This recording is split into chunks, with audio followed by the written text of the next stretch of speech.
تیار کردہ پاک ریکارڈنگ، پہلی منزل کریم سینٹر صدر کراچی۔ فون نمبر 567812 یاد رکھیے، فون نمبر 567812 الحمدللہ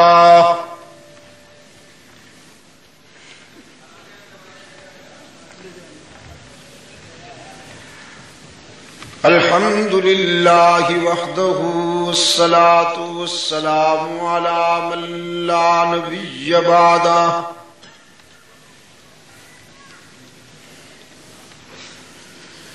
وعلى آلہ وأصحابہ الذین أوفوا عہدہ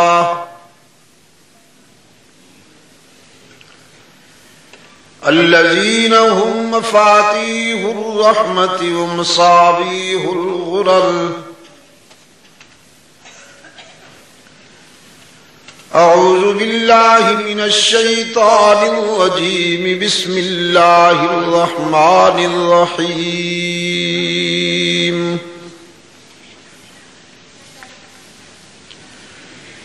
ان الذين قالوا ربنا الله ثم استقاموا تتنزل عليهم الملائكة ألا تخافوا ولا تحزنوا وأبشروا بالجنة التي كنتم توعدون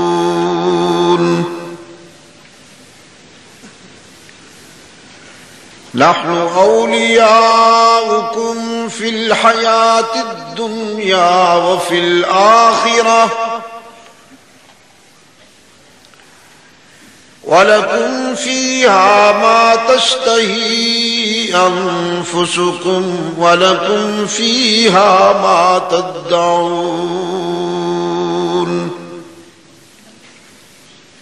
نُزُلًا مِّنْ غَفُورٍ رَّحِيمٍ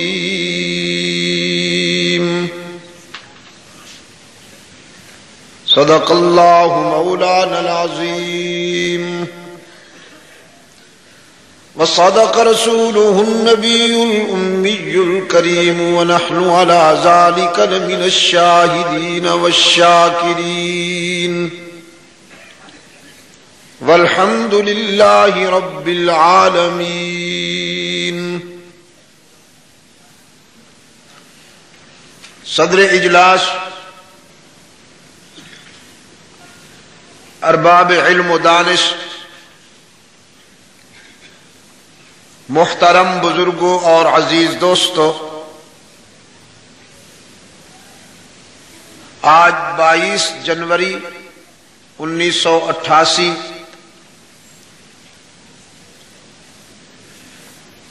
مجلس تحفظ حقوق اہل سنت و جماعت کراچی ڈویژن کے زیر اہتمام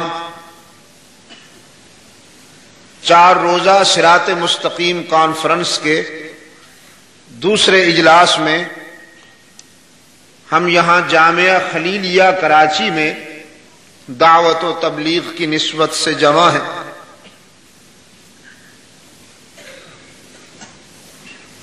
جگہ محدود ہونے پر آپ حضرات کو جو زحمت اٹھانا پڑ رہی ہے اس کے لیے میں معذرت خواہ ہوں۔ میں نے یہاں آتے ہی احباب سے عرض کر دیا تھا کہ جگہ تنگ رہے گی، لیکن یہ بھی حقیقت ہے کہ اطراف میں کوئی ایسی کھلی جگہ مزید میسر نہیں آ رہی تھی یہاں جہاں اس پروگرام کو ترتیب دیا جاتا۔ منتظمین کی بھی مجبوری تھی،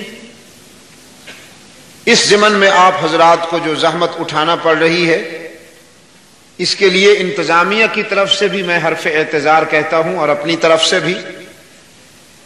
آپ اور ہم جس عظیم مقصد کے لیے کوشاں ہیں اس مقصد اور منزل کے حصول میں ہمیں بہت سارے مرحلوں سے گزرنا ہے، اس میں رنج بھی ہو، راحت بھی ہوتی ہے۔ اللہ قبول فرمائے۔ گزشتہ شب کی گفتگو اور آج دن کی نشست میں جو بات ہوئی اسی کی روشنی میں آپ سے آج کی ملاقات میں بھی گفتگو کرنا چاہتا ہوں۔ آپ میں سے جن دوستوں نے رات کے اجلاس میں شرکت فرمائی تھی، گزشتہ شب کے اجلاس میں، انہیں یاد ہوگا میں نے عرض کیا تھا کہ صراط مستقیم توحید باری تعالی کا وہ مفہوم ہے جس پر استقامت کا مظاہرہ کرنے میں انسانیت حصول منزل میں کامیاب ہو جاتی ہے۔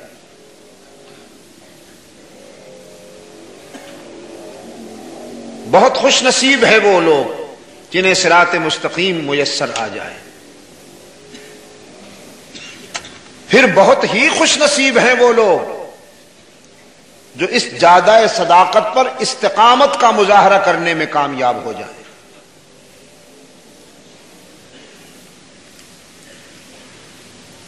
اچھی چیز کا حاصل ہونا بہت اچھی بات ہے، لیکن پھر اسے سنبھالنا اور نبھانا یہ اس سے بھی بہتر ہے۔ وفاداری بشرط استواری عین ایمان ہے۔ صراط مستقیم کے حصول کے بعد تقویت ایمانی میسر آتی ہے۔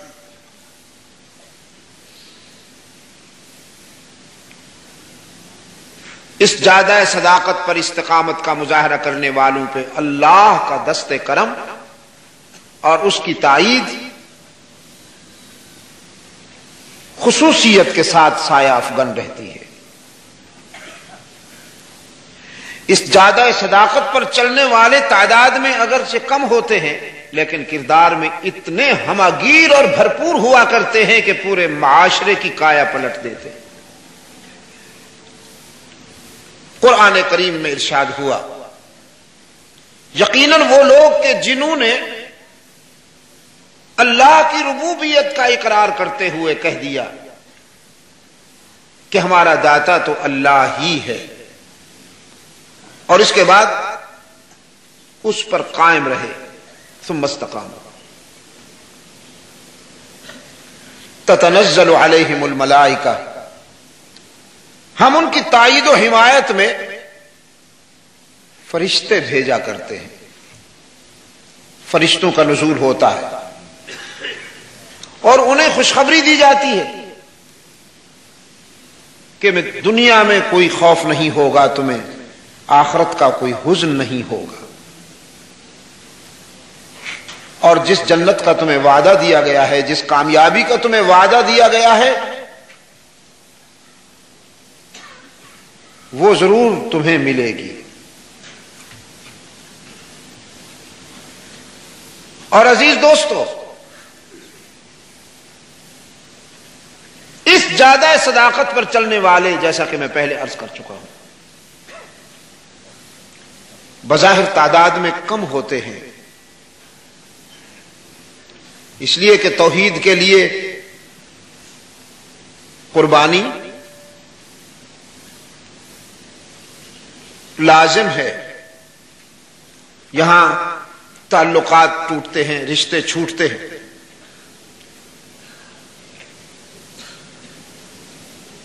کبھی باپ، کبھی بیٹا، کبھی احباب و متعلقین راستے میں رکاوٹ بنتے ہیں، اور اللہ سے وفا کرنے والے دنیا کے تمام رشتوں سے کنارہ کش ہو کر زیادہ صداقت کے تقاضوں کو پورا کرتے ہیں۔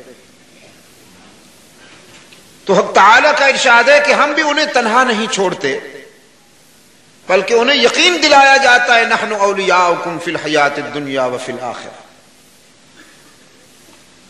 ہم تمہارے دوست ہیں دنیا میں بھی اور آخرت میں بھی. وَلَكُمْ فِيهَا مَا تَشْتَهِي أَنفُسُكُمْ وَلَكُمْ فِيهَا مَا تَدَّعُونَ.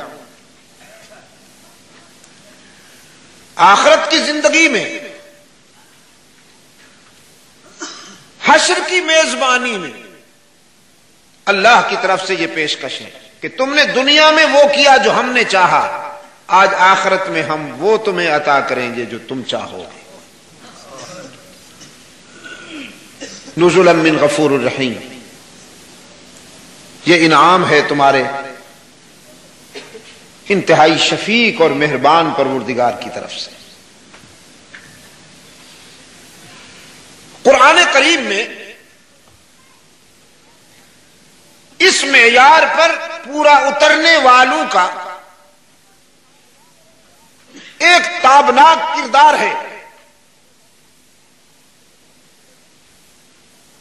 جو رہتی دنیا تک اہل نظر کو فکری رہنمائی میسر کرتا ہے.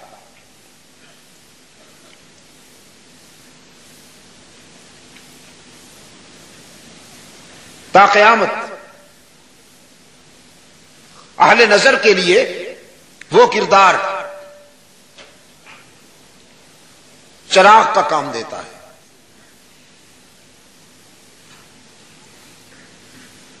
حالات سے کیسے نمٹنا چاہیے جب چاروں طرف سے مایوسی کے اندھیرے ہوں، کیوں کر آگے بڑھنا چاہیے جب کامیابی کے امکانات معدوم ہو جائیں، کیسے قدم بڑھانا چاہیے. اس کے لیے قرآن کریم آپ کے سامنے مثال پیش کرتا ہے ان گنے چنے افراد کی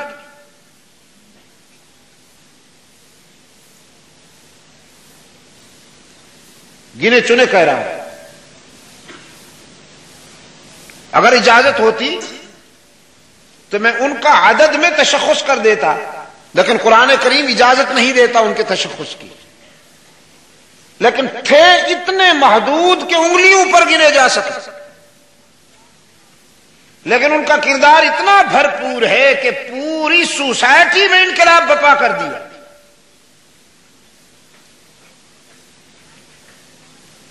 برائی کو اقتدار کی سرپرستی حاصل تھی،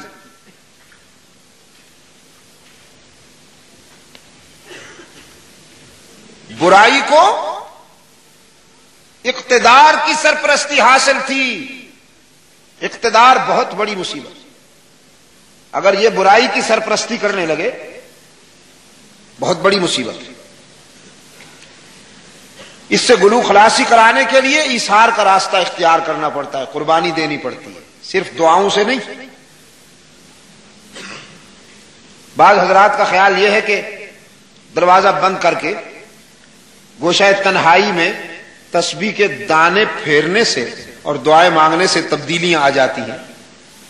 بڑی عافیت پسندانہ خوش فہمی ہے یہ، بلکہ میں اسے فرار کا روحانی انداز اختیار کرنے والے کہا کرتا ہوں. فرار کا راستہ اختیار کرنے کے روحانی انداز. دروازہ بند کر لیا. ایک پرندہ ہے، وہ جب خطرہ محسوس کرتا ہے تو آنکھیں بند کر لیتا ہے. آنکھیں بند کرنے سے خطرات تو نہیں ٹلتے. اس کا حسن ظن یہ ہے کہ جب میں آنکھیں بند کروں گا تو میرا دشمن بھی غائب ہو جائے گا. حالانکہ آنکھیں بند کرنے سے دشمن غائب نہیں ہوتا، اور وہ ایسی آنکھیں بند کرتا ہے کہ پھر اسے جا کے لوگ پکڑ لیتے ہیں اور ذبح کر دیتے ہیں. تو یہ گوشہ تنہائی میں بیٹھنے والے تبرکات، میں بڑا احترام کرتا ہوں ان کا. ان کا خیال یہ ہے کہ محض تسبیح پڑھنے سے اور دعاؤں سے تبدیلی آ جائے گی، ایسا نہیں ہوتا دوستو. جد جہد کرنا ہوتی ہے. دیکھیے اقتدار کے زیر سایہ برائی پل رہی تھی،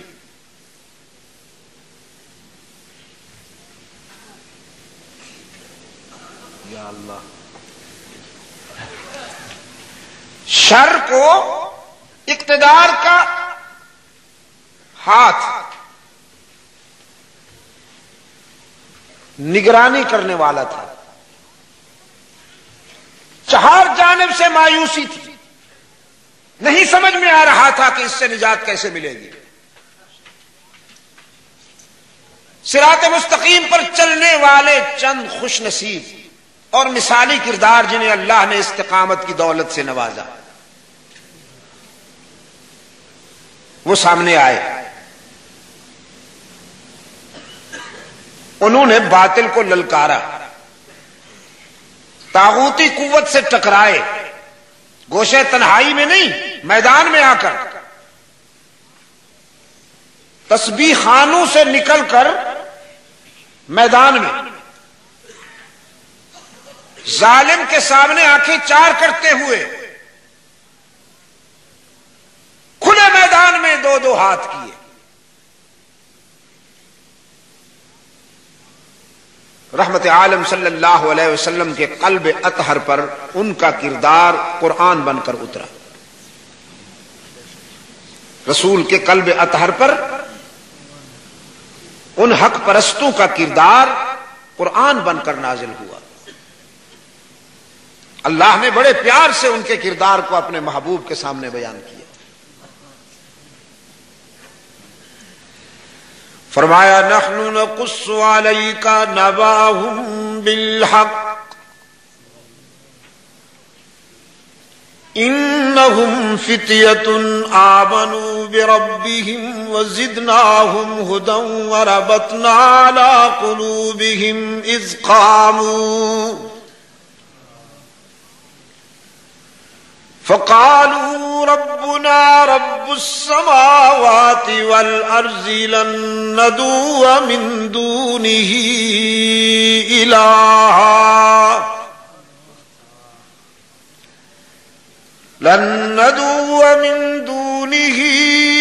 إلها لقد قلنا إذا شططا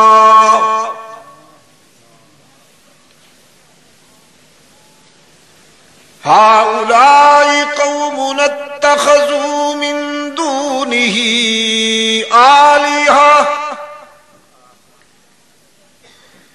لولا يأتون عليهم بسلطان بين فمن أظلم ممن افترى على الله كذبا نحن نقص عليك نبأهم بالحق محبوبا ہم تمہیں ان کے کردار کی کہانی سناتے ہیں حق و صداقت کی روشنی میں، جنہوں نے صراط مستقیم پر چلتے ہوئے استقامت کا مظاہرہ کیا۔ انہم فتیۃ آمنوا بربہم وزدناہم ھدی، وہ چند نوجوان تھے، انقلابی نوجوان، پیران تسمہ پا نہیں، پیران تسمہ پا نہیں۔ انہم فتیۃ، وہ چند نوجوان تھے۔ اور میرے عزیز نوجوانوں، عجیب بات ہے، میں اپنے شاندار ماضی کی طرف پلٹ کے دیکھتا ہوں تو انقلابی تبدیلیوں میں جوانی مجھے اہم کردار ادا کرتے ہوئے نظر آتی ہے۔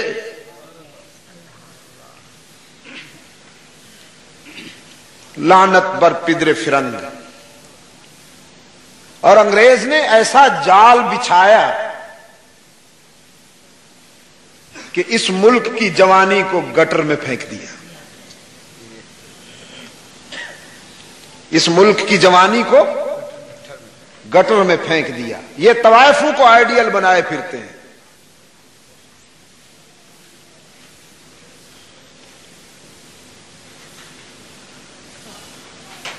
وہ غلاظت میں پلنے والے گندے کیڑے،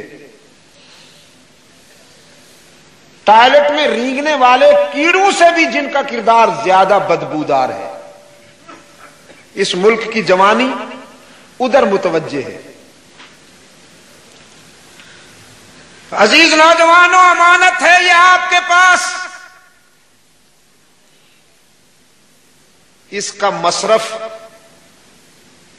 مصرف ڈھونڈو۔ آج میں تمہیں بتا رہا ہوں، جوانی کا مصرف یہ ہے کہ اسے اعلاء کلمت اللہ کے لیے کام میں لایا جائے۔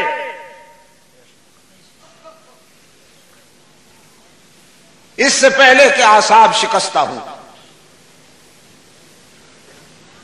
اس سے پہلے کہ رگوں سے گرم گرم خون کی روانی اختتام کو پہنچے،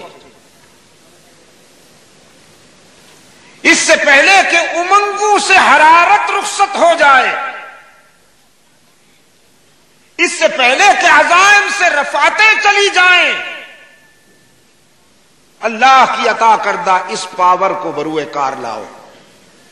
باطل کا جنازہ اٹھانے کے لیے عزم کرو، ہاتھ سے ہاتھ ملا کر، قدم سے قدم ملا کر اس کو یاد کرتے ہوئے آگے بڑھو، پھر دیکھو وہ کیسے کرم کرتا ہے۔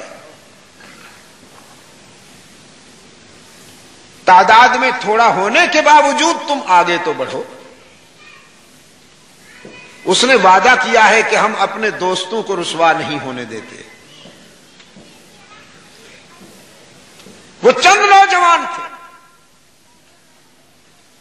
جنہوں نے طاغوتی قوت کو للکارا، رب العالمین نے فرمایا وہ ہمارے بن گئے، انہوں نے صراط مستقیم اپنایا، ہم نے ان کے دل و نگاہ میں رشد و ہدایت کے سویرے بھر دیے، رشد و ہدایت کے اجالے بھر دیے، اور پھر ربط قلوب عطا کیا، انہیں ایک دوسرے کے قریب کر دیا، دل کی دھڑکنوں میں وحدت پیدا کی۔ اس قابو ظالم کے مقابلے میں وہ کھڑے ہوئے، جبین جھک رہی تھی در در پہ، آستانے سجے ہوئے تھے، استحصال، انسان کے فکر و نظر کا استحصال جاری تھا، آستانوں پہ بیٹھنے والے نذرانوں کے متوالے تھے، روحانیت کے عنوان سے جیبیں صاف ہو رہی تھی۔ یہ گدی نشین پرانے فنکار،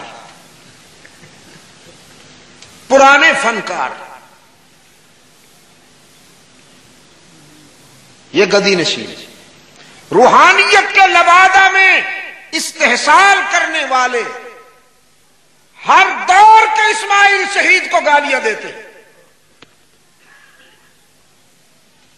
ہر دور کے موحد کو برداشت نہیں کرتے۔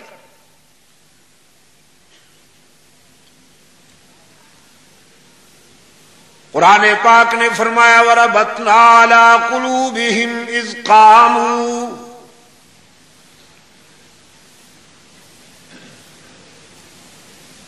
ہم نے اپنے دوستوں پر اپنا خصوصی کرم کرتے ہوئے ان کے قلوب میں ربط پیدا کیا، دلوں کو قریب کر دیا ایک دوسرے کے، ظلم کے مقابلے میں یہ کھڑے ہوئے، حکمران تک بات پہنچی، رقیبوں نے رپٹ جا جا کے لکھوائی تھی تھانے میں، یہ طبقہ نام لیتا ہے خدا کا اس زمانے میں۔ یہ کیسے نوجوان ہیں جناب؟ یہ تو ہمارے آباء و اجداد کی رسموں کے باغی ہیں، یہ آستانوں کی عظمت کو نہیں مانتے، جن مجسموں کے آگے جھک جھک کر ہم نے اپنی زندگی کی گاڑی چلائی، یہ ان کا انکار کرتے ہیں۔ کیس بن گیا، گرفتاری کا حکم آیا، نوجوانوں کو حکمران کے سامنے پیش کیا گیا، دربار سجا ہوا ہے اور یہ چند نوجوان پابجولا ہو کر آئے ہیں ظالم حکمران کے سامنے۔ اس نے کہا موقف بیان کرو، تم کیا کہنا چاہتے ہو؟ ان نوجوانوں نے مل کر ایک ہی آواز میں نعرہ لگایا، ربنا رب السماوات والارض، ربنا رب السماوات والارض، لن ندعو من دونه الہا، لقد قلنا اذا شططا۔ تم اپنے خود ساختہ آستانوں کے آگے جھکتے ہو ظالموں، اپنے خود ساختہ مجسموں سے آرزوئیں وابستہ کیے بیٹھے ہو، تمنائیں وابستہ کیے بیٹھے ہو، اور ہمارے ضمیر کی آواز ہے ہمارا رب وہ ہے جو زمینوں آسمانوں کا رب ہے، ربنا رب السماوات والارض، لن ندعو من دونه الہا، ہم اس کے سوا کسی کو معبود ماننے کے لیے تیار نہیں۔ کچھ حضرات کا خیال یہ ہے ربنا رب السماوات والارض کہہ دینا ہی کافی ہے، مثبت، منفی نہیں ہونا چاہیے۔ ربنا رب السماوات والارض بس یہ کافی، لیکن قرآن کریم نے فرمایا لن ندعو من دونه الہا، صرف اس کی ربوبیت کا اقرار ہی کافی نہیں، باطل کا انکار بھی ضروری ہے۔ لیکن اس پہ خطرات بہت ہیں اور تبرکات خطرہ مول لینے کے لیے تیار نہیں، یہ وداؤٹ رسک گیم چاہتے ہیں، وداؤٹ رسک گیم چاہتے ہیں۔ فرمایا لن ندعو من دونه الہا، ہم اللہ کے سوا کسی کو معبود نہیں مانتے، ہم اس کے سوا کسی کو مسجود نہیں مانتے، ہم اس کے سوا کسی کو ہر جگہ موجود نہیں مانتے، ہم اس کے سوا کسی کو علام الغیوب نہیں مانتے، ہم اس کے سوا کسی کو کارساز و دستگیر نہیں مانتے، ہم اس کے سوا کسی کو حاجت روا و مشکل کشا نہیں مانتے۔ لن ندعو من دونه الہا، لقد قلنا اذا شططا،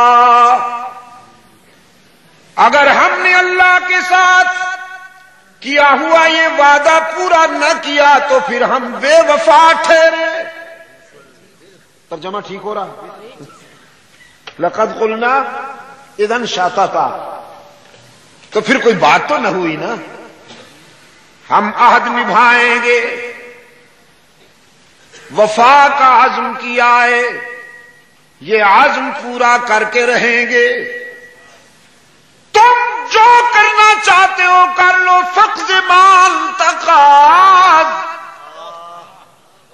تمہارے ترکش میں جتنے تیر ہیں چلا لو، تم جو کچھ کر سکتے ہو کر لو، یہ وہ نشہ نہیں جسے تلخی اتار دے۔ بڑھتا ہے ذوق جرم یہاں ہر سزا کے بعد، کانٹوں پہ گھسیٹو گے، سنگ باری کا نشانہ بناؤ گے، سولی پہ لٹکاؤ گے، یہ نشہ اور بڑھے گا۔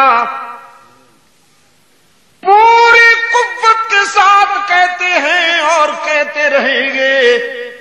ہماری جبین کی عاجزیوں کے لیے سچا مسجود کون؟ اچھا، کیا نام ہے اس علاقے کا؟ موسیٰ کالونی. تو موسیٰ یہ ٹائٹل ہی جلالی ہے، یہ تو عنوان ہی جلالی ہے. اچھا، آج بتا دیتا ہوں، آئندہ پھر نہیں. آئندہ اگر یہ صاحب ہوا تو گرفت ہوگی. آپ نے صرف اللہ کہا، اللہ ہی. سارا کراچی گونج رہا ہے، ابھی تک آپ کو پتہ نہیں چلا؟ سارا کراچی کہاں؟ اللہ کے فضل و کرم کے ساتھ پوری دنیا میں بہت سارے مقامات ایسے ہیں جہاں ابھی تک میرا جسم نہیں پہنچا، لیکن یہ آواز پہنچ گئی. ہماری جبین کی عاجزیوں کے لیے سچا مسجود کون؟ یہ ہی پہ زور دینا ہے، اللہ ہی. کیونکہ موسم ذرا ٹھیک نہیں ہے. بھی کی بیماریاں بڑھی ہوئی ہیں عجم میں. عجم بیمار ہو گیا. بعض بیماروں کا خیال ہے اللہ بھی اور اس کے پیارے بھی. اور قرآن کریم چاہتا ہے ہی والا وعدہ کرو. یہ بھی کی بھی کوئی دوستی ہے؟ ہی والی دوستی اچھی ہوتی ہے یا بھی والی؟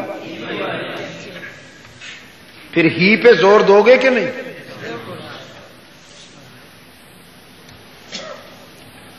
بھی کی بھی کوئی دوستی ہے؟ اللہ محفوظ رکھے.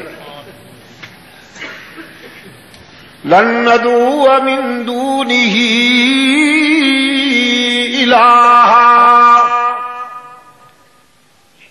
حق کے اقرار کے ساتھ باطل کا انکار بھی ضروری. صرف اقرار سے بات نہیں ہوگی. کلمہ توحید میں پہلے انکار پھر اقرار. لا الہ پہلے، الا اللہ بعد میں. رسک لینا ہوگا بابو. ہماری جبین کی عاجزیوں کے لیے سچا مسجود کون؟ نظم و ضبط کے ساتھ سب مل کے ہی پہ ضرب لگائیں. کوئی انوکھی بات نہیں کہلوا رہا آپ سے. نماز کی ہر رکعت میں قرآن کریم کہلواتا ہے ایاک نعبد و ایاک نستعین. ہم تیری ہی عبادت کرتے ہیں اور جزاکم اللہ کرتے رہیں گے. ہم تیری ہی عبادت کرتے ہیں اور کرتے رہیں گے. ہم تجھ سے ہی مدد مانگتے ہیں اور مانگتے رہیں گے. نوجوانوں نے اعلان کیا، کوئی مانے یا نہ مانے، کسی کی سمجھ میں آئے یا نہ آئے، کوئی خوش ہو یا ناراض، لن ندعو من دونہ الہا ربنا رب السماوات والارض. ہماری جبین کی عاجزیوں کے لیے سچا مسجود کون؟ ہاں، دائیں بائیں دیکھ کر کوئی بھی کا بیمار چپ بیٹھا ہو تو اس سے بھی کہلوائیے. ہر جگہ موجود علام الغیوب، کارساز و دستگیر، حاجت روا و مشکل کشا، عزت دینے والا، رزق عطا کرنے والا. ہر ایک کی دعائیں سننے اور قبول کرنے والا، کچھ لیے بغیر سب کچھ دینے والا، کراچی کے روشن ضمیروں کہا کرتا ہوں، باقی جہاں جاؤ گے لوٹے جاؤ گے۔ سجے ہوئے ہیں آستانے، بیٹھی ہوئی ہیں شخصیتیں، فلسفہ بیان ہوتا ہے، کچھ لے کے آؤ گے تو کچھ لے کے جاؤ گے، خالی ہاتھ آؤ گے تو خالی ہاتھ۔ بزرگوں کی خدمت کرنی چاہیے،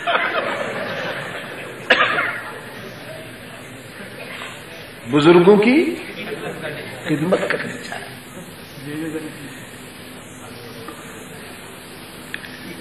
باقی جہاں جاؤ گے لوٹے جاؤ گے۔ لوگ کہیں گے کچھ لے کے آؤ گے تو کچھ لے کے جاؤ گے، خالی ہاتھ آؤ گے تو خالی ہاتھ جاؤ گے۔ لیکن اللہ کے در رحمت سے ہر وقت صدا آتی ہے، کچھ نہ لے کے آؤ سب کچھ لے کے جاؤ، خالی ہاتھ آؤ دامن بھر کے جاؤ۔ بغیر کچھ لیے سب کچھ دینے والا کون؟ نوجوانوں نے اقرار بھی کیا اللہ کی ربوبیت کا اور انکار بھی کیا باطل پرستوں کا۔ حکمران نے آخری وارننگ دی،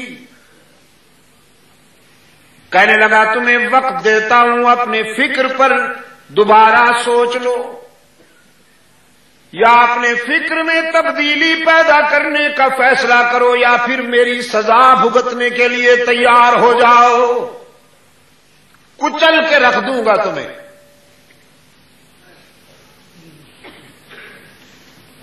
قرآن کریم نے فرمایا یہ چند نوجوان وہاں سے ہٹ کر گوشہ تنہائی میں آئے، ایک پہاڑ کے دامن میں کھڑے ہو گئے، رب العالمین کے حضور طلب کے ہاتھ بلند کیے، فرمایا ربنا آتنا من لدنک رحمہ،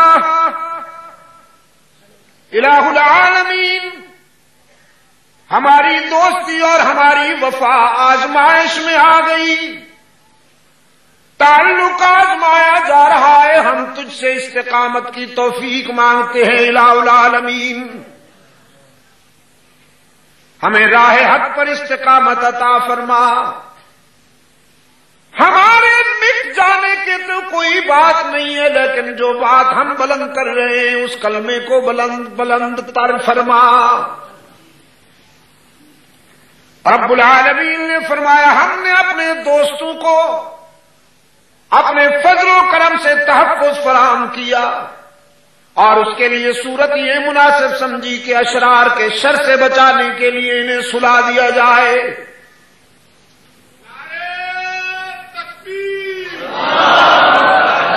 چند لمحوں کے لیے، چند لمحوں کے لیے لیتے ہیں، ادھر فیصلہ ہو گیا، صدیوں تک لیٹنا ہوگا۔ قرآن کریم نے فرمایا فَضَرَبْنَا عَلَىٰ آذَانِهِمْ فِي الْكَهْفِ سِنِينَ عَدَدًا۔ رب العالمین نے فیصلہ کر لیا ایک طویل عرصے تک انہیں سلایا رکھا جائے، سونے دیا جائے، تاکہ جب اشرار کا دور ختم ہو تو پھر ہم انہیں اٹھائیں اور پھر انہی کی زبان سے کلمہ حق بلند کروائیں۔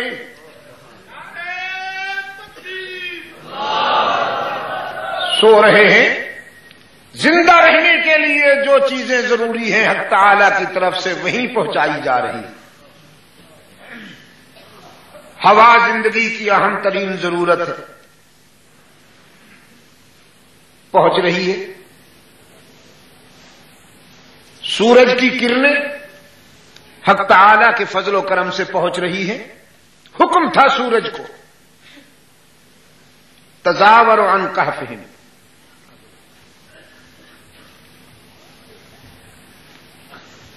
طلوع ہوتے ہوئے اور غروب ہوتے ہوئے سورج کرنیں ان کے چہروں پہ ڈال کے جاتا ہے، ان کے چہروں کو کندن بنا کے جاتا ہے۔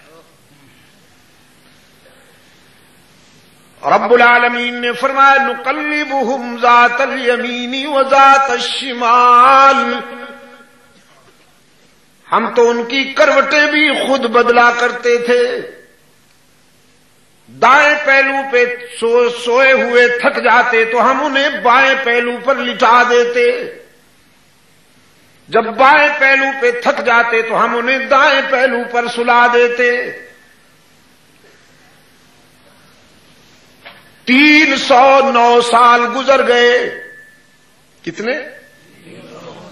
300 300 سنین وازدادوا 9، 309 سال گزر گئے۔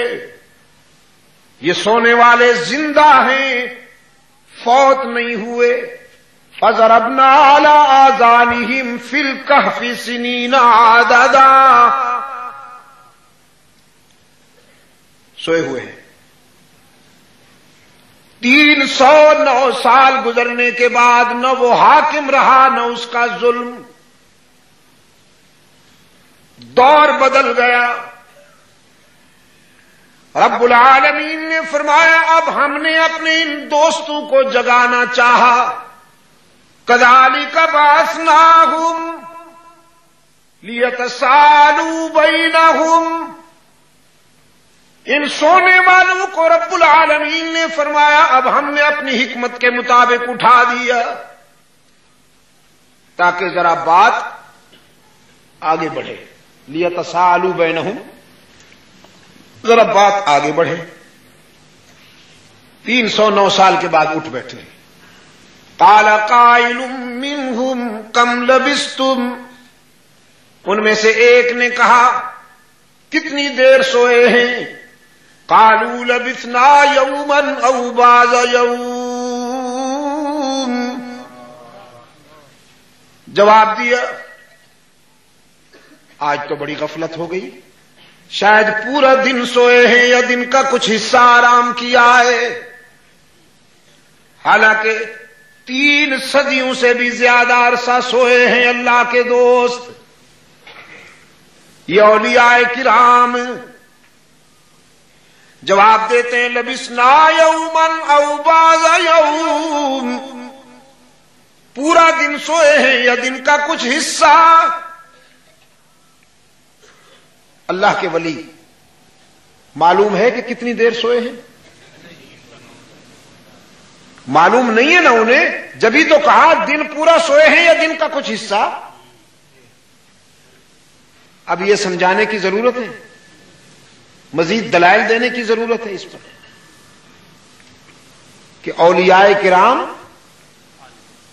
وہی جانتے ہیں جو انہیں اللہ بتائے، اور جو اللہ نہ بتائے وہ نہیں جانتے۔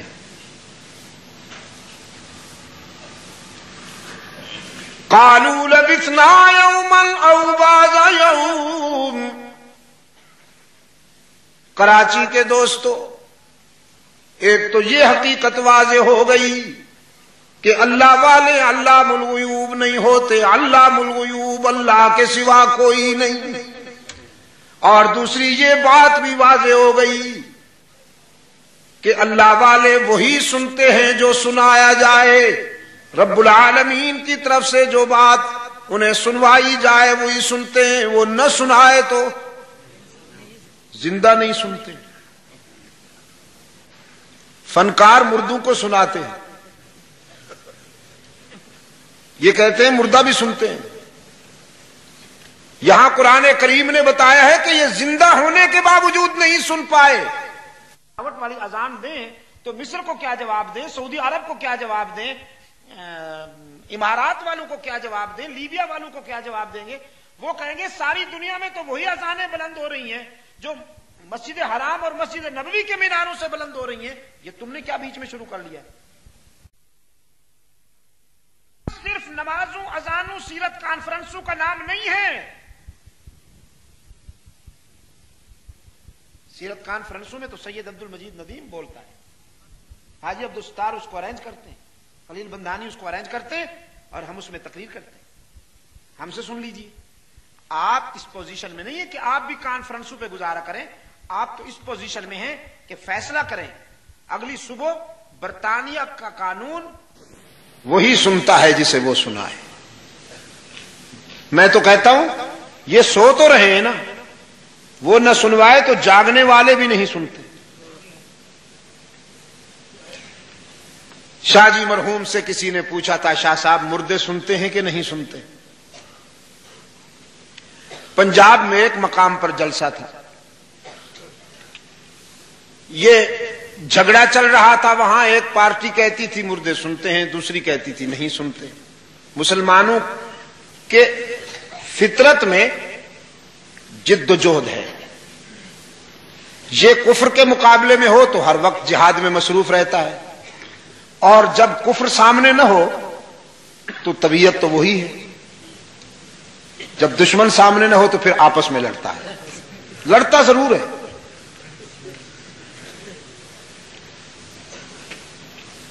اور پنجاب والوں کا تو ذوق ہی عجیب ہے، میں کہا کرتا ہوں فرنٹیئر والے اور بلوچستان والے مرغ اور بٹیر لڑاتے ہیں، پنجاب والے مولوی لڑاتے ہیں۔ کراچی والے بھی اسی طرح کرتے ہیں، مولوی لڑاتے ہیں۔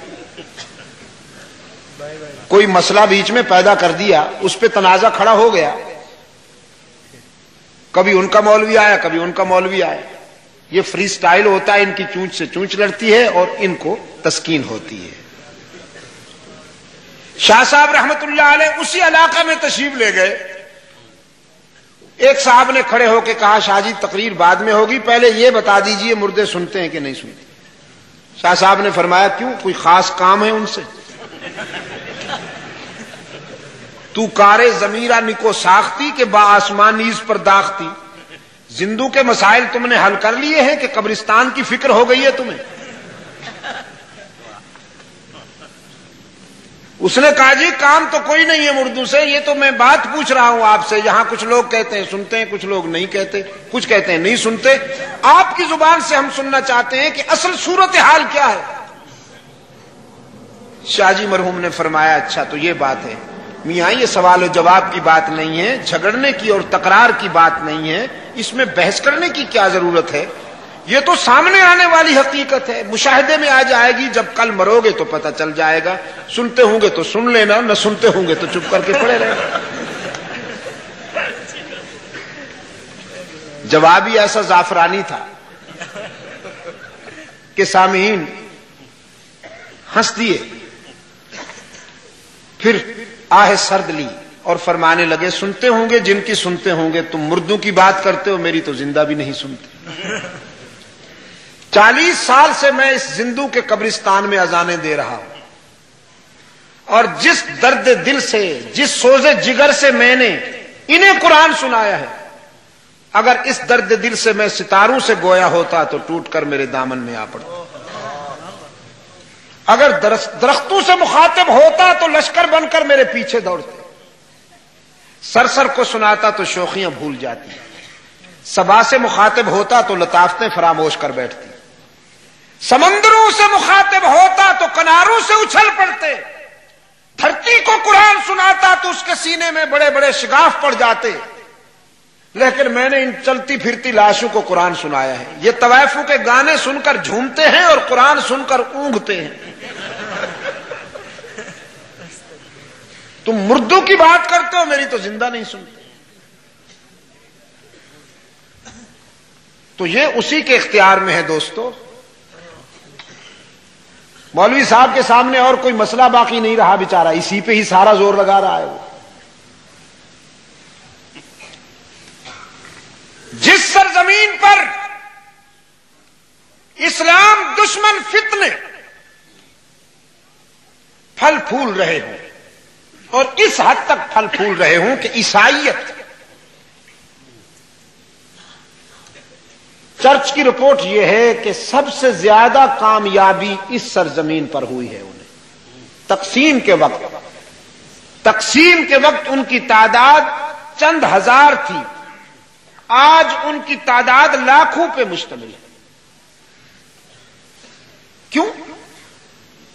کہ ادھر مذہب کے حوالے سے تنازعات روز افزوں ہیں، کبھی کوئی مسئلہ ہے کبھی کوئی مسئلہ ہے، مولوی صاحب نے فیصلہ کیا ہے سوائے اپنے کسی کو مسلمان رہنے ہی نہیں دینا۔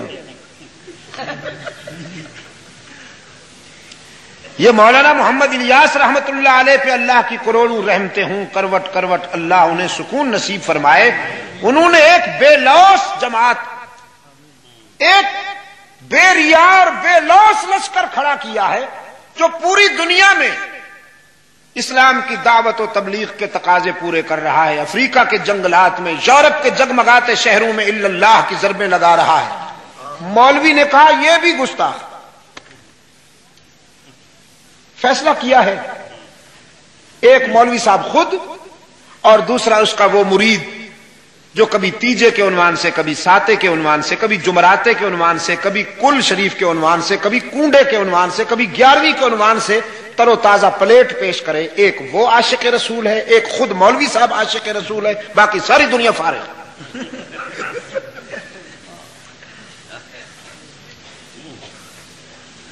مسجدوں سے پہلے محبت تقسیم ہوتی تھی، اب نفرتیں پھوٹ رہی۔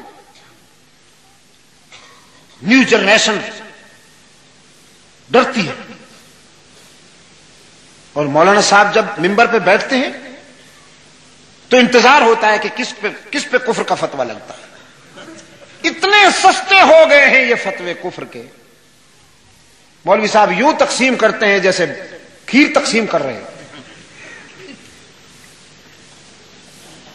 پنجاب کے ایک مولوی صاحب نے فتویٰ دیا دیوبندی سے ہاتھ ملانے سے ہی بیوی طلاق ہو جاتی، پہلے تو اور بہت سے فتوے دیے، لوگوں نے مانا نہیں، کہا جنت حرام ہو جائے گی، لوگوں نے کہا کوئی بات نہیں، کہا جہنم میں جاؤ گے دیوبندی کو سلام کیا تو، لوگوں نے کہا جا مر، ہم کریں گے۔ جب اور کوئی حربہ کارگر نہ ہوا تو پھر آخری حربہ استعمال کیا، اگر دیوبندی کو تم نے سلام کیا اور ہاتھ ملایا تو بیوی طلاق ہو جائے گی، اب دیکھو گے۔ لوگوں نے کہا عجیب مصیبت ہے۔ اگلے دن کوئی من چلا پہنچ گیا، مولوی صاحب اسے جانتے نہیں تھے، اس نے دور سے کہا السلام علیکم مولانا، نوٹ بھی نکالا نذرانہ پیش کرنے کے لیے۔ مولانا صاحب تو کھڑے ہو گئے، وعلیکم السلام، برخوردار کیسے ہیں آپ؟ بلغ العلا بکمالہ کشف الدجا بجمالہ۔ اس نے کہا جی بس خیریت سے ہوں، ٹھیک ہوں، یہ قبول فرمائیے مولانا، کیسے مزاج ہے؟ مولانا نے بھرپور مسافہ کہا، معانقہ کر لیا۔ اس نوجوان نے کہا حضرت آپ نے کل خطبہ میں بہت اچھی تقریر فرمائی ہے، میرے تو دل میں اتر گئی، ایمان تازہ ہوا۔ آپ نے فرمایا تھا کہ کسی دیوبندی کو سلام کا جواب دیا جائے یا ہاتھ ملایا جائے تو بیوی طلاق ہو جاتی ہے، ناچیز تو دیوبندی ہے ہی۔ سلام کا جواب بھی دے دیا آپ نے، مسافہ تو کیا معانقہ کر لیا، تو اب آپ سے تو فارغ ہو گئی، میرے حوالے کر دیا۔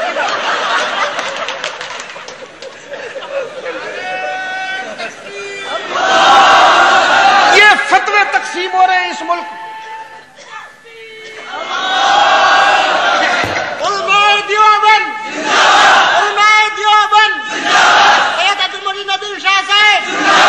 یہ فتوے تقسیم ہو رہے ہیں اس ملک میں عزیز دوست، اور وہ چلے گئے فتویٰ دینے والے جنہوں نے اسی کراچی کے خالق دینا حال میں گونج کر کہا تھا انگریز کی فوج میں بھرتی ہونا حرام ہے۔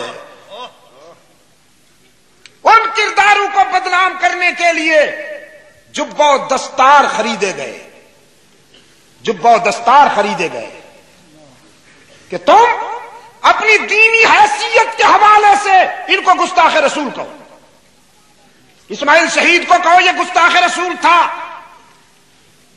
محمود حسن دیوبندی کو کہو کہ یہ تو گستاخ تھا، تھانوی کو کہو کہ یہ تو گستاخ تھا۔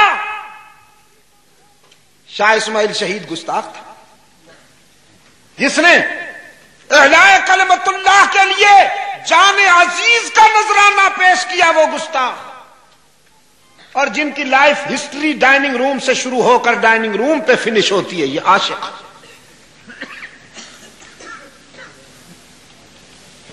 میرے عزیز دوستو،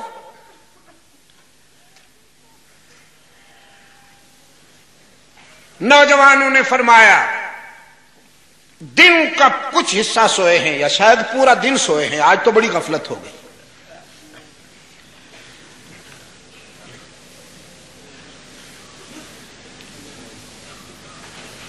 لیکن کچھ تھوڑا سا اختلاف ہونے لگا، کچھ نے کہا پورا دن سوئے ہیں، کچھ نے کہا نہیں آدھا دن سوئے ہیں۔ فرمایا ربکم عالم بما لبستم، بحث و تکرار کی ضرورت نہیں، جس نے سلایا وہی جانتا ہے۔ دیکھیے کتنے اچھے طریقے سے بات ختم کر دی۔ قالوا ربکم عالم بما لبستم، بحث و تکرار نہیں چاہیے، نہ ہم اپنی مرضی سے سوئے تھے نہ اپنی مرضی سے اٹھے، جس نے سلایا تھا وہی جانتا ہے کہ کتنی مدت سوئے ہیں۔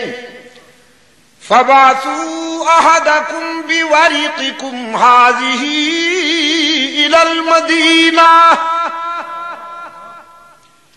فَلْيَنظُرْ أَيُّهَا أَزْكَىٰ طَعَامًا فَلْيَأْتِكُمْ بِرِزْقٍ مِّنْهُ وَلْيَتَلَطَّفْ وَلَا يُشْعِرَنَّ بِكُمْ أَحَدًا۔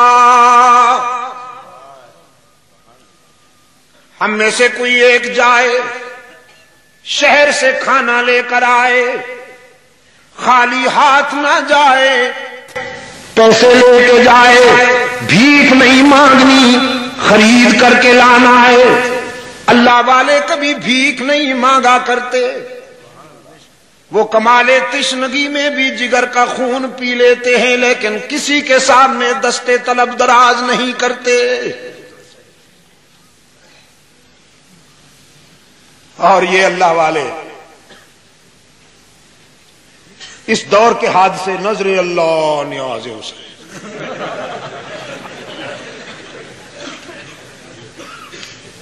آپ کے نزدیک یہ مجذوب ہیں، بڑے مجذوب ہیں جی، پہنچے ہوئے۔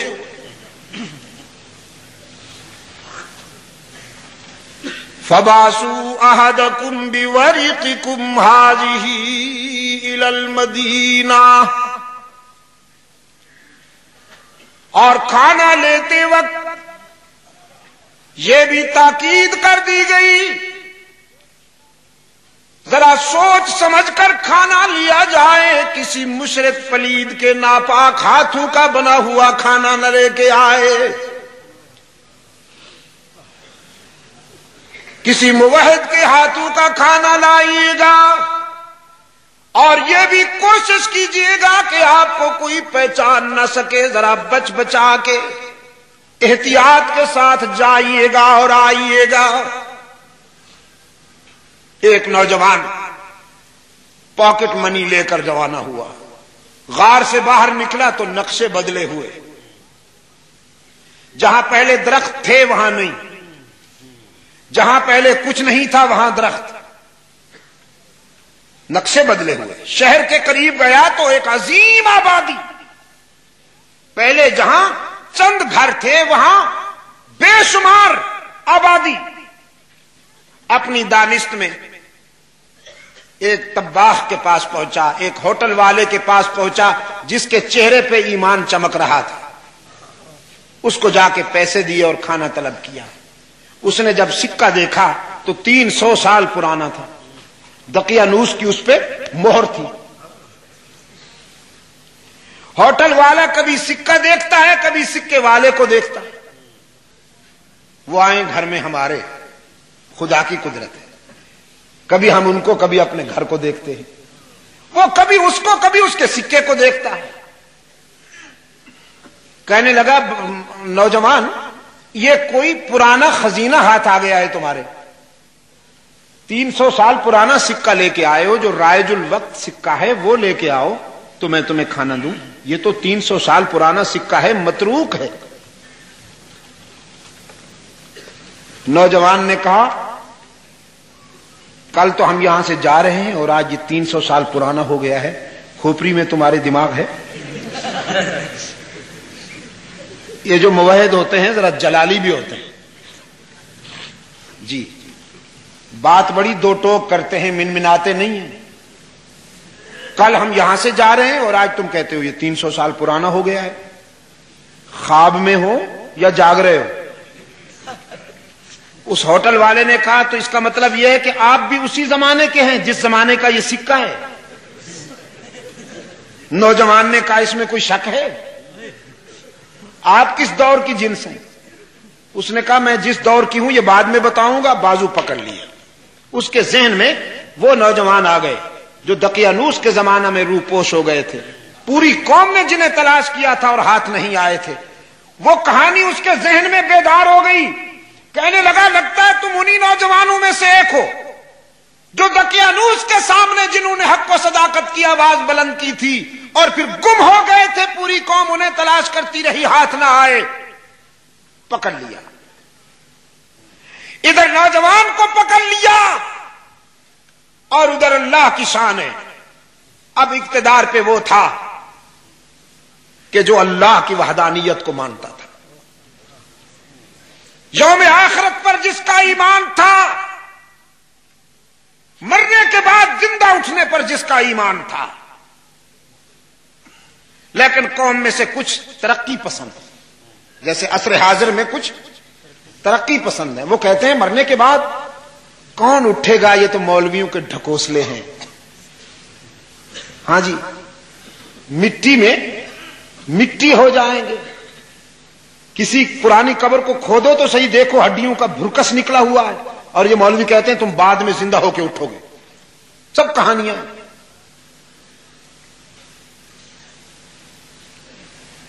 قرآن پاک نے فرمایا لم یکن نطفۃ من منی یمنی ثم کان علقۃ فخلق فسوى فجعل منه الزوجين الذكر والأنثى أليس ذلك بقادر على أن يحيي الموتى. موت کے بعد زندہ اٹھنے پر یقین نہیں تو کبھی سوچا تو نے کہ اس دنیا میں آنے سے پہلے تیرا وجود کہاں تھا؟ آج آنکھوں کی چمک تجھے اچھی لگتی ہے، بالوں کی سیاہی پہ دل پھینکتا ہے، جسم کی چمک دمک پہ جان دیتا ہے، جسامت کی موزونیت تجھے اچھی لگتی ہے. لیکن غور کیا تو نے کہ یہ سب کیسے بنا؟ ایک قطرہ ناپاک سے ہم نے تیرا وجود بنایا. اتنا ناپاک قطرہ کہ وہ اگر تیرے کپڑوں پہ لگ جائے تو نفرت کرتا ہے. اس قطرہ ناپاک سے ہم نے تجھے انسان کامل بنایا. تو نہیں تھا، ہم لے آئے. پھر جب تو نہیں ہوگا پھر لے آئیں گے. لیکن سمجھ میں نہیں آ رہا تھا کچھ لوگوں کے. وہ یزداں شناس، وہ خدا شناس حکمران اس وقت سجدے میں رو رہا ہے اور حق تعالیٰ کی حضور دعا کر رہا ہے الہ العالمین موت کے بعد زندہ اٹھنے پر کوئی برہان عطا فرما، کوئی دلیل عطا فرما. اتنے میں قوم اس نوجوان کو پکڑ کے لے آئی. ایک عظیم الشان اجتماع ہو گیا. یہ باہر آیا، لوگوں نے ساری کہانی دہرا دی. سکہ بھی پیش کیا، سکے والا بھی پیش کیا. اس حکمران نے اس نوجوان کا بازو پکڑ کر جب حالات سنے تو پھر دنیا کے سامنے اسے پیش کیا، لوگوں کے سامنے اسے پیش کیا. جو رب العالمین، جو قادر مطلق 309 سال تک زندوں کو سلانے کے بعد زندہ اٹھانے پہ قادر ہے، وہی قادر مطلق موت کے بعد بھی زندہ اٹھانے پہ قادر ہے کہ نہیں؟ جن کے مقدر میں تھا انہیں ایمان کی دولت نصیب ہو گئی، اور ایک ایسا صالح معاشرہ ترتیب پایا، ایک ایسا عادلانہ معاشرہ ترتیب پایا ہے کہ جس میں حق و صداقت کی روشنی تھی۔ چند نوجوانوں نے صراط مستقیم پر چلتے ہوئے استقامت کا مظاہرہ کیا، انقلاب آ گیا۔ اس معیار پر پورے اترنے والے ہیں حضرات صحابہ کرام رضوان اللہ تعالی علیہم اجمعین۔ آج دن کی گفتگو میں بھی میں نے اسی ضمن میں آپ کے سامنے کچھ تفصیلات عرض کر دی تھیں کہ حضرات صحابہ کرام رضوان اللہ علیہم اجمعین نے صراط مستقیم پر چلتے ہوئے استقامت کا مظاہرہ کیا، اللہ نے ان پر کرم کیا۔ وہ خط لکھتے تھے تو دریا تعمیل کرتے تھے، وہ پیغام دیتے تھے تو ہوائیں غلامی کرتی تھیں، وہ جنگلوں کی طرف رخ کرتے تھے تو درندے ان کی اطاعت کرتے ہوئے نظر آتے ہیں، وہ سمندروں اور دریاؤں کی طرف لپکتے تھے تو موجیں راستہ بنایا کرتی تھیں، بھڑکتی ہوئی آگ میں پانی کی ایک لپ پھینکتے، چلو پھینکتے تو شعلے ٹھنڈے ہو جاتے تھے۔ میں اپنے شاندار ماضی کے حوالے سے جب تجزیہ کرتا ہوں تو پھر ماضی قریب میں بھی کچھ ایسے کردار گزرے ہیں کہ جنہوں نے طاغوتی قوتوں کے سامنے سینہ تان کر کلمہ حق بلند کیا، اور یہ عجیب حسن اتفاق ہے کہ صراط مستقیم کی بات کر رہا ہوں تو صراط مستقیم کا مصنف بے ساختہ یاد آیا۔ معلوم ہے آپ کو صراط مستقیم کا مصنف؟ کچھ دیر تو چپ رہنا تھا نا، میں پڑھے لکھے حضرات سے پوچھ رہا ہوں، تم جیسے دیوانوں سے تو نہیں پوچھ رہا۔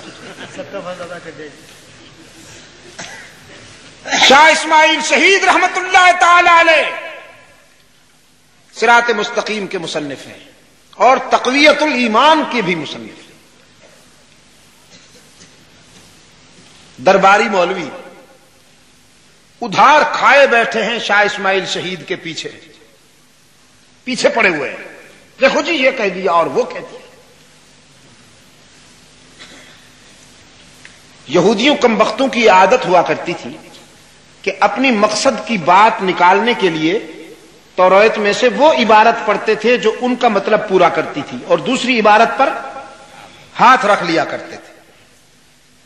جس عبارت سے ان کا مقصد پورا ہوتا تھا وہ عبارت لوگوں کو دکھا دیا کرتے تھے۔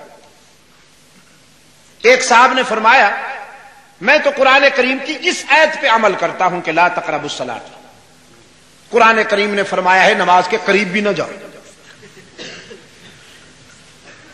اس سے کہا گیا کہ وہ انتم سکارا کہا ہے قرآن کریم میں کہ جب تم نشے میں ہو تو نماز کے قریب نہ جاؤ، اس لیے کہ نشے میں آدمی بدحواس ہوتا ہے، خدا سے خیر مانگنے کے بجائے شر مانگ بیٹھے۔ ہاں جی، خدا سے خیر مانگنے کے بجائے شر مانگ بیٹھے، آبادی مانگنے کے بجائے بربادی مانگ بیٹھے، تو نشے کی حالت میں نماز کے قریب نہ جاؤ۔ وَأَنْتُمْ سُكَارَىٰ پڑھتے نہیں ہو، لا تقربوا الصلاۃ کی رٹ لگا رکھی ہے۔ اس نے کہا وَأَنْتُمْ سُكَارَىٰ بعد میں پڑھوں گا، پہلے لا تقربوا الصلاۃ پہ تو عمل کر لوں، کیا یہ قرآن کی آیت نہیں ہے؟ قرآن کی یہ آیت نہیں ہے، اس پہ پہلے عمل کر لوں پھر آگے سمجھوں گا۔ چونکہ قرآن کریم نے فرمایا ہے نماز کے قریب مت جاؤ، میں پہلے اس پہ عمل کرنا چاہتا ہوں۔ اس بدنیتی کا کوئی علاج ہے؟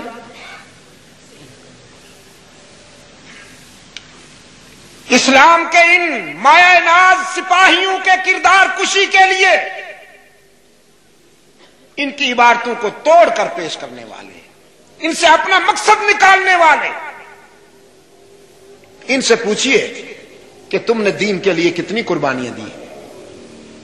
دین کے نام پر تو اتنے پل گئے ہو کہ چھوٹی موٹی گاڑیاں نہیں اٹھا سکتی۔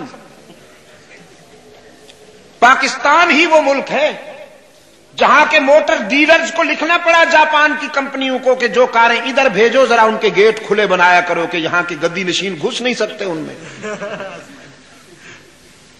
میں بتایا کرتا ہوں دوستوں کو، باہر کے ایک سفر کے دوران میرے جہاز میں پاکستان کے ایک گدی نشین صاحب تشریف فرما تھے۔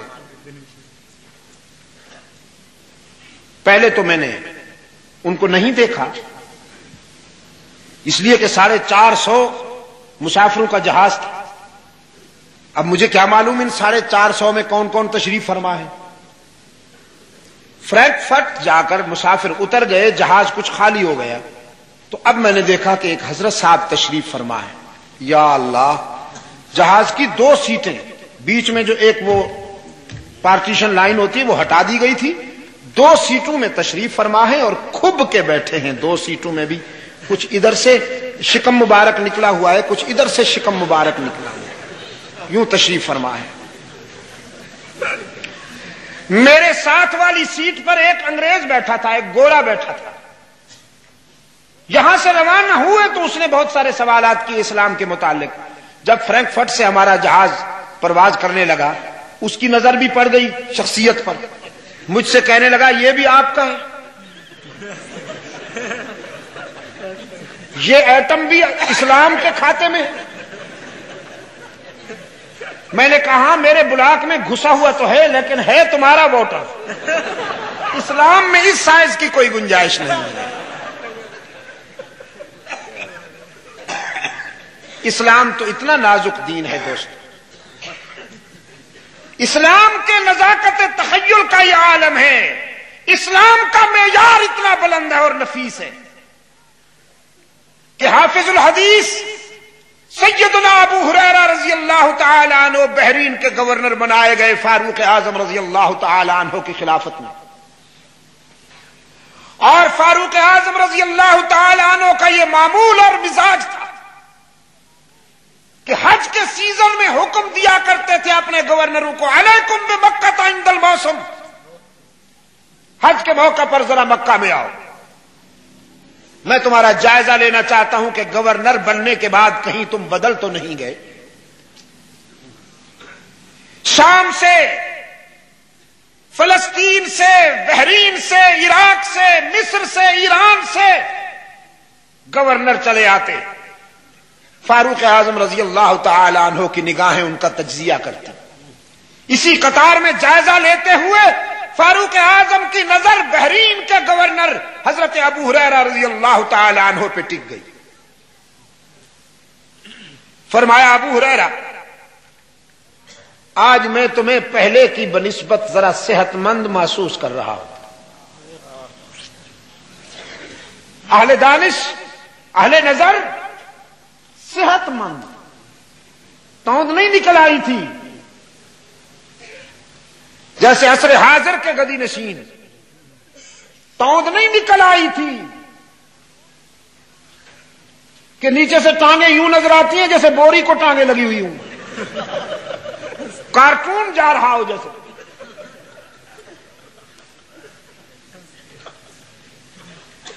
صورتحال یہ تھی کہ پہلے پسلیاں نکلی ہوئی تھی، اب ذرا چھپ گئی تھی، پہلے ذرا ہڈیاں نکلی ہوئی تھی، اب ذرا چھپ گئی تھی، ذرا بیلنس جو جسم کی ساخت تھی وہ بیلنس برابر ہو گیا۔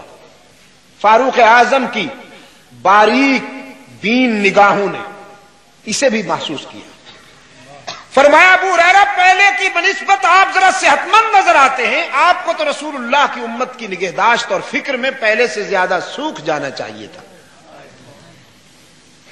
ابو ہریرہ رضی اللہ تعالیٰ عنہ کھڑے ہو گئے، فرمانے لگے امیر المومنین، آپ سے زیادہ مجھے کوئی نہیں جانتا کہ میں نے کس دور میں رحمت عالم صلی اللہ علیہ وسلم کے موقف کو اپنایا ہے۔ میں نے رحمت عالم صلی اللہ علیہ وسلم کے قدموں میں بیٹھ کر نفس کشی نہیں، نفس پروری نہیں سیکھی، نفس کشی سیکھی ہے۔ یاد ہے آپ کو وہ دن جب صحن مسجد نبوی میں میں گر پڑا تھا اور آپ اردا گرد جمع ہو گئے تھے، کوئی کہتا تھا رجل مسحور، بیچارے پہ جادو تو نہیں کر دیا گیا، کوئی کہتا تھا مرگی کا دورہ تو نہیں پڑ گیا، حالانکہ واللہ ما ہی ابی الا الجوع، خدا کی قسم نہ مجھ پہ سحر تھا نہ مجھ پہ مرگی کا اثر تھا، کئی دن کے مسلسل فاقہ کشی کی وجہ سے اتنی نقاہت ہو گئی تھی کہ میں لڑکھڑا کے گر پڑا تھا۔ میں نے رحمت عالم صلی اللہ علیہ وسلم کے قدموں میں بیٹھ کر نفس کشی سیکھی ہے، نفس پروری نہیں سیکھی۔ بات صرف اتنی ہے کہ پہلے مسلسل کئی دنوں کا فاقہ رہا کرتا تھا، اب جب گورنر بنا کے لایا گیا ہوں تو اب کبھی نان زمین دونوں وقت میسر آ جاتا ہے۔ یہ سرسبز سرزمین ہے، بہت شاداب علاقہ ہے، یہاں کے پھل فروٹ کھا لیتا ہوں تو ذرا پسلیاں چھپ گئی ہیں، اور کوئی بات نہیں ہے، نفس پروری نہیں کرتا ہوں، عیاش نہیں ہوں، الحمدللہ اس کے لیے آپ سے زیادہ مجھے کوئی نہیں جانتا۔ فاروق اعظم رضی اللہ تعالیٰ عنہ نے فرمایا، ابو ہریرہ تیری دیانت پر اللہ کے فرشتے بھی گواہی دیتے ہیں، میں بھی تیری دیانت پہ مکمل اطمینان کا اظہار کرتا ہوں، لیکن میں یہ کہہ رہا ہوں کہ رسول کی امت کی نگہداشت میں تجھے پہلے سے زیادہ سوکھ جانا چاہیے تھا، یہ صحت مند ہونا مجھے گوارا نہیں ہے، میں تجھے گورنری سے معزول کرتا ہوں تاکہ آنے والی نسلیں ہمیں تانا نہ دے کہ رسول اللہ کے شاگردوں نے اپنے جسم و جان کو پالنے کے لیے حکومتیں حاصل کی تھی۔ نعرہ تکبیر، عدالت فاروق اعظم۔ آپ سمجھے کہ نہیں؟ سیدنا خالد بن ولید رضی اللہ تعالی عنہ کے بارے میں لوگ یہ سوچنے لگے تھے کہ جتنی فتوحات ہیں وہ اس شخص کی مرہون منت ہے۔ حضرت خالد رضی اللہ تعالیٰ عنہ جس میدان پہ جاتا ہے فتح ان کے قدم چومتی ہے، تمام کامیابیاں اس شخص کی وجہ سے۔ فاروق اعظم رضی اللہ تعالیٰ عنہ نے معزول کر دیا انہیں، فرمایا کسی فرد کی وجہ سے کامیابی حاصل نہیں ہوتی، اللہ کے فضل و کرم سے کامیابی حاصل ہوتی ہے۔ جب تک ہم رسول کی اطاعت کے معیار پہ پورے اترتے رہیں گے، خالد بن ولید کے بغیر بھی وہ ہمیں کامیابی عطا کرے گا۔ اسلام شخصیت پرستی کو نہیں گوارا کرتا دوست، اور نہ پیٹ پرستی کو گوارا کرتا۔ تمہیں تو اسلام نے اتنا پالا ہے ماشاء اللہ، اللہ کرے زورے، کیا ہے جی وہ شعر، اللہ کرے زورے بیاں اور زیادہ، کچھ ایسا ہے نا۔ میں دعا کرتا ہوں اللہ کرے زورے بطن اور زیادہ۔ اسلام نے تو اتنا پالا ہے آپ کو، لیکن تم نے اسلام کے لیے کتنی قربانیاں دی۔ تحریک تحفظ ختم نبوت میں قربانیاں بتاؤ۔ یہ کل کی بات ہے، نستر پارک میں کانفرنس ہو رہی تھی جی، میں خود چل کے گیا تھا ایک شخصیت کے پاس، ہم نے کہا آئیے آپ عاشق رسول کہلاتے ہیں، ہم تو گناہگار لوگ ہیں، ہم تو خطاکار لوگ ہیں، آئیے آپ کے معشوق کی عزت کا سوال ہے، رحمت عالم صلی اللہ علیہ وسلم کی ختم نبوت کا پرچم اونچا کرنا ہے، آئیے مولانا ہم چاہتے ہیں کہ وہ ہاتھ آپ کے ہوں، ہم بھی ان میں شامل ہو جائیں، یہ پرچم ہم مل کے اونچا کریں۔ مولانا صاحب نے تازہ دم پان اپنے منہ میں ٹھونستے ہوئے فرمایا، اس سلسلے میں مشورہ کروں گا تو پھر جواب دوں گا، وہ مشورہ قیامت تک ختم نہیں ہوگا۔ یہ کوئی ایسی بات نہیں کہہ رہا ہوں میں، خدا نخواستہ الزام تراشی نہیں کر رہا ہوں، اور نہ ہم الزام تراشی کیا کرتے ہیں۔ یہ زندگی تو 4 دنوں کا کھیل ہے، ختم ہو جائے گی، اللہ کی عدالت میں ایک ایک جملے کا حساب ہوگا، ہم سوچ سمجھ کے بولا کرتے ہیں۔ انکار کر دیا انہوں نے ختم نبوت کانفرنس میں شرکت کرنے سے، حالانکہ اس میں نہ جان جا رہی تھی نہ کوئی پھانسی آ رہی تھی۔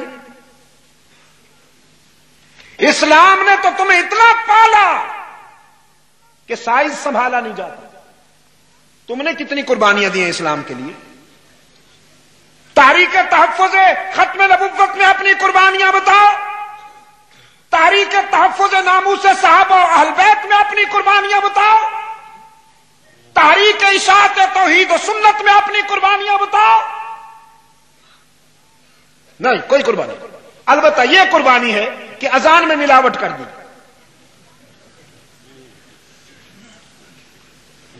سریں لگانے کا ایک انداز پیش کیا ملت کے سامنے،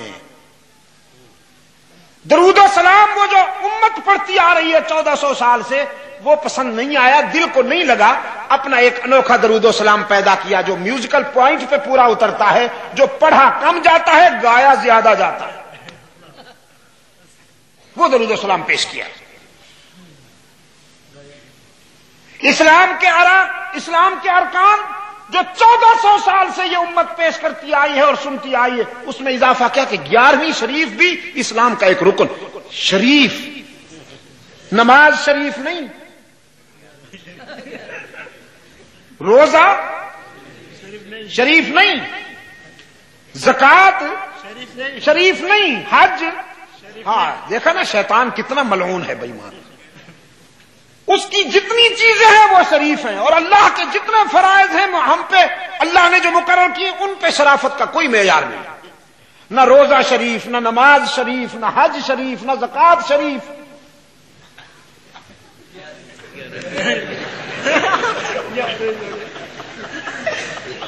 اور فلانا شریف اور فلانا شریف۔ میرے عزیز دوست، شاہ شہید رحمت اللہ تعالی علیہ کا کردار، صراط مستقیم کے مصنف کا کردار آپ کو صراط مستقیم کی دعوت دیتا ہے۔ کسی صاحب نظر نے شاہ شہید رحمت اللہ علیہ کی قبر پہ کھڑے ہوئے ایک پتھر پر یہ عبارت لکھ دی ہے، اللہ جب کبھی آپ کو لے جائے ہزارہ ڈویژن میں تو بالا کوٹ ضرور جائیے گا، بالا کوٹ ضرور جائیے گا۔ شاہ شہید رحمت اللہ تعالی علیہ کی قبر میں جب بھی جاتا ہوں ہزارہ ڈویژن کے سفر میں تو ترجیحی بنیاد پر ضرور جاتا ہوں وہاں۔ ہم تو ویسے بھی اللہ والوں کے قبروں پہ جاتے ہیں، وہاں جا کر ایصال ثواب کرتے ہیں، اور وہاں نفس کو سمجھاتے ہیں کہ جب اتنے بڑے بڑے لوگ نہیں رہے تو تم کس باغ کی مولی ہو۔ لاہور جاتا ہوں تو حضرت علی حجویری رحمت اللہ علیہ کی قبر پہ جاتا ہوں۔ رحمت عالم صلی اللہ علیہ وسلم کا ارشاد ہے قبرستان میں جایا کرو، قبریں تمہیں موت کی یاد دلائیں گی۔ حضرت عثمان رضی اللہ تعالیٰ عنہ کے سامنے ایک نوجوان نے کہا ذرا جیب بھر گئی ہے، تکبر آ گیا ہے، علاج چاہتا ہوں، کوئی وظیفہ بتائیے۔ فرمایا روزانہ یا ہفتے میں 3 بار یا ہفتے میں 1 مرتبہ قبرستان چلے جایا کرو، وہاں جا کے دیکھو کیسے کیسے دولت مندوں اور حسینوں کی مٹی پلید ہو رہی ہے۔ ہم جاتے ہیں، شاہ شہید رحمت اللہ علیہ کی قبر پہ جاتا ہوں، مجھے یوں محسوس ہوتا ہے جیسے عبداللہ ابن زبیر تختہ دار پہ لٹک رہے ہیں۔ کسی صاحب نظر نے ان کی قبر پہ یہ عبارت لکھ دی ہے، فرمایا اے ذبیح اللہ اسماعیل ماں، اے ذبیح اللہ اسماعیل ماں، شد ندایت سور اسرافیل ماں، خون خود را در کہو کو سارے، لیک بیجے حریت در ہند بیخ۔ اللہ کے راستے میں ذبح ہو جانے والے ہمارے پیارے اسماعیل، تیری صدائے حریت نے تو برے صغیر میں غفلت کی نیند سونے والوں کو بیدار کر دیا، تیرے کردار کی دھمک نے غفلت شعاروں کو بیدار کر دیا، جو موت سے ڈرتے تھے موت ان سے ڈرنے لگی۔ تو نے اپنے خون جگر کا می برسا کر، تو نے اپنے خون جگر کی برسات برسا کر بالا کوٹ کے ذروں کو تو رنگین کر دیا، لیکن اسماعیل اللہ کے فضل و کرم کی گھٹا برسے تیرے مرقد پر کہ تیرے خون کا ایک ایک قطرہ تحریک آزادی کا عنوان بن گیا۔ نعرہ تکبیر، علماء حق، مجلس تحفظ حقوق اہل سنت، شہداء بالا کوٹ۔ کی آج تحریک آزادی کا ہیرو انہیں ثابت کیا جا رہا ہے جن کی کنٹریبیوشن یہ ہے کہ وہ انگریز کے وفادار تھے اور انگریز کے وفادار ہیں. اس ملک کی کیسی ریت ہے جو انگریز کا دشمن ہو اس پہ غداری کی مہر ثبت. وہ ملک دشمن ہے, وہ اسلام کا بھی دشمن ہے. نہ معلوم اس پہ کیا کیا الزامات لگتے ہیں. میرے عزیز دوستو, یہ ہیں وہ کردار صراط مستقیم پر استقامت کا مظاہرہ کرنے والے جن کی قربانیوں کی بدولت, جن کے ایثار کی بدولت آج ہم آزاد فضاؤں میں سانس لے رہے ہیں. صراط مستقیم کے معیار پر اترنے والے یہی کردار ہیں جنہوں نے انگریزی سیاست کا, انگریزی تعلیم کا, انگریزی تمدن کا اور انگریزی فکر کا تعاقب کرتے ہوئے فرنگی سیاست سے بغاوت کی, فرنگی تمدن سے بغاوت کی, فرنگی تعلیم سے بغاوت کی. انگریز نے کہا انگریزی پڑھو گے تو ترقی کرو گے, اور زیادہ صداقت پہ چلنے والے ان مت والوں نے کہا محمد عربی کے علوم کو سینے سے لگاؤ گے تو ترقی کرو گے. انگریز نے انگریزی تعلیمات کے اداروں کو بنایا اور زیادہ صداقت پر چلنے والوں نے قرآن و سنت کے علوم کی شمع جلائی. آج دونوں کے نتائج سامنے ہیں آپ کے. یونیورسٹیوں نے جو جنس پیدا کی وہ بھی آپ کے سامنے ہے, اور قرآن و سنت کی تعلیمات کے اداروں نے جو جنریشن تیار کی وہ بھی آپ کے سامنے ہے. محسوس نہ کرنا, بحمد اللہ تعالی ان اداروں سے آپ کو کلاشن کوف نہیں ملے گی. جہاں قال اللہ اور قال رسول کے چراغ روشن ہیں, جہاں تعلیمات مصطفی کا فیض جاری ہے, وہاں آپ کو اسلحہ نہیں ملے گا. انشاءاللہ یہاں لائبریریاں تفاسیر سے بھری ملیں گی, احادیث کی کتب سے بھری ملیں گی, تاریخ کی کتب سے بھری ملیں گی, اصول اور فقہ کی کتب سے بھری ملیں گی. اور یونیورسٹیوں میں ہاسٹلز, کمرے اسلحہ سے بھرے, بیل باٹم یونیفارم میں, بڑے ہوئے بال جیسے جنات کے ہوتے, صرف پراندے کی کمی ہے. اور حالیہ رپورٹ کے مطابق اس ملک میں کئی لاکھ گریجویٹ نوجوان ایسے ہیں کہ جو بے روزگار پھرتے ہیں, جنہیں کوئی ملازمت نہیں ملتی, روزگار نہیں ملتا. اللہ کے فضل و کرم سے قرآن و حدیث پڑھنے والے پھر بھی غنیمت ہیں, باوجود اس کے کہ امریکن لابی نے ایک پالیسی کے تحت علماء اسلام کو معاشی موت مارنا چاہا. ان کو معاشی احتیاج میں مبتلا کر کے معاشرے میں غیر مؤثر بنانے کے لیے انہوں نے پلاننگ کی ہے, لیکن اس کے باوجود قرآن و حدیث کے علوم پڑھنے والے بھوکے نہیں مرتے. انہوں نے کہا تھا انگریزی پڑھ کر ہم بلند ہو جائیں گے.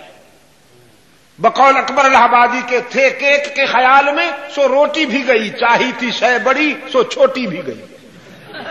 وائز کی نصیحت تو نہ مانی, آخر پتلون کی تاک میں لنگوٹی بھی گئی. میرے عزیز دوستو, اللہ ان اداروں کو اپنے فضل و کرم کے سائے میں ہمیشہ ہمیشہ آباد رکھے. چٹائیوں پہ بیٹھ کر پڑھنے اور پڑھانے والے پوری قوم کے محسن ہیں. خدا کی قسم اگر ان اداروں سے قال اللہ اور قال رسول کی روشنی نہ پھوٹتی تو نہ معلوم آج اس قوم کا کیا حشر ہوتا. حالت اب بھی کوئی اچھی نہیں ہے. لارڈ میکالے کے نظام تعلیم نے جو تباہیاں پھیلائی ہیں اس کی سزا پوری قوم بھگت رہی ہے, لیکن اگر کچھ بھرم باقی ہے تو وہ ان اداروں کی وجہ سے ہے. رحمت عالم صلی اللہ علیہ وسلم نے فرمایا ہے جس سرزمین پر اس کا نام لیا جاتا ہو وہاں اس کا غضب رحمت سے بدل جاتا ہے. ابھی کچھ ایسے مراکز ہیں جہاں قال اللہ اور قال رسول کی صدائیں بلند ہوتی ہیں اور ہماری خطاؤں کو معاف کیا جا رہا ہے. اللہ آپ کو توفیق عطا فرمائے، ہم سب کو اللہ توفیق عطا فرمائے کہ ہم قرآن و سنت کے علوم کی اس سما کو روشن رکھنے کے لیے اپنا خون جگر پیش کر سکیں۔ اللہم صلی علی سیدنا محمد النبی الامی وعلی آلہ واصحابہ وبارک وسلم۔ ربنا آتنا فی الدنیا حسنۃ وفی الآخرۃ حسنۃ وقنا عذاب النار۔ ربنا ظلمنا انفسنا وان لم تغفر لنا وترحمنا لنكونن من الخاسرین۔ لا تؤاخذنا ان نسينا او اخطأنا ربنا ولا تحمل علينا اصرا كما حملته على الذين من قبلنا ربنا ولا تحملنا ما لا طاقة لنا به واعف عنا واغفر لنا وارحمنا انت مولانا فانصرنا على القوم الكافرين۔ اے اللہ کردہ پاک ریکارڈنگ، پہلی منزل کریم سینٹر صدر کراچی، فون نمبر 567812 3۔ یاد رکھیے فون نمبر 567812 3۔